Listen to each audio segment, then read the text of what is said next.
Bonjour à tous, dans cette vidéo, nous allons voir comment utiliser les notations grand X égale A, grand X inférieur ou égal à A, P de grand X égale A et P de grand X inférieur ou égal à A. Dans l'exemple, on nous dit que pour se rendre dans son lycée, un élève prend chaque jour le bus. Il y a 4 arrêts où le bus peut s'arrêter ou non, en fonction des voyageurs.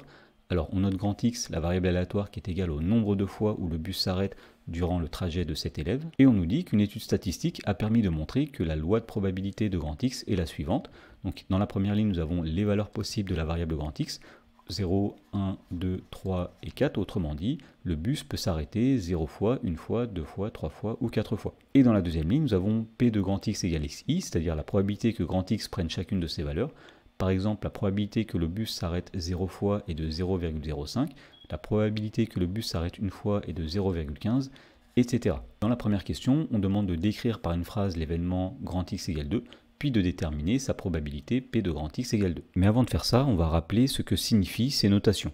Alors, si grand X est une variable aléatoire sur un univers grand oméga, et si petit a est un nombre réel, eh bien tout d'abord, l'événement grand X égale A signifie grand X prend la valeur A, et sa probabilité se note P de grand X égale A. De même, l'événement grand X inférieur ou égal à A signifie grand X prend une valeur qui est inférieure ou égale à A, et sa probabilité se note P de grand X inférieur ou égal à A. Donc si on revient à la première question, l'événement grand X égale 2 signifie la variable aléatoire grand X prend la valeur 2. Autrement dit, dans le contexte de cet exercice, l'événement grand X égale 2 signifie le bus s'arrête exactement 2 fois. Alors pour calculer la probabilité de cet événement qu'on va noter P de grand X égale 2, il suffit tout simplement de regarder la loi de probabilité de grand X, et on voit en regardant la colonne qui est ici que la variable grand X prendra la valeur 2 avec une probabilité qui est égale à 0,3, autrement dit, P de grand X égale 2, c'est 0,3. Dans la question 2, on demande de décrire par une phrase l'événement X inférieur ou égal à 3 et de calculer sa probabilité P de grand X inférieur ou égal à 3. Alors l'événement grand X inférieur ou égal à 3 signifie la variable aléatoire grand X prend une valeur qui est inférieure ou égale à 3.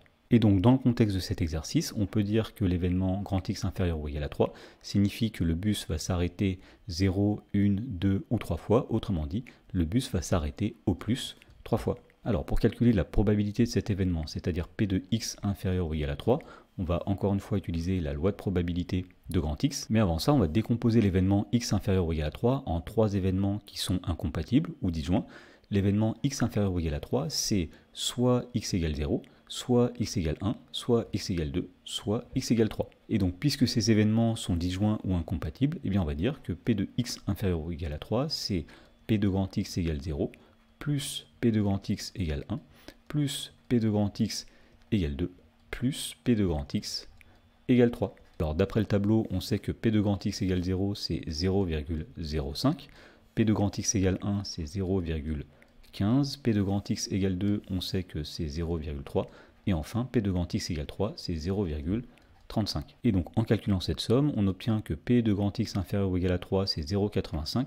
Autrement dit, la probabilité que le bus s'arrête au plus 3 fois est de 85%. Dans la question numéro 3, on demande de calculer P de grand X supérieur ou égal à 1, puis d'interpréter le résultat. Alors pour calculer P de grand X supérieur ou égal à 1, il y a finalement deux façons de faire. Soit on reconnaît que l'événement X supérieur ou égal à 1 veut dire soit X égale 1, soit X égale 2, soit X égale 3, soit X égale 4. Ou bien on peut passer à l'événement contraire, le contraire de X supérieur ou égal à 1, c'est-à-dire le contraire de le bus s'arrête au moins une fois, c'est le bus s'arrête 0 fois. Donc pour calculer P de X supérieur ou égal à 1, on va dire que c'est 1 moins la probabilité de l'événement contraire, c'est-à-dire 1 moins P de grand X égale 0.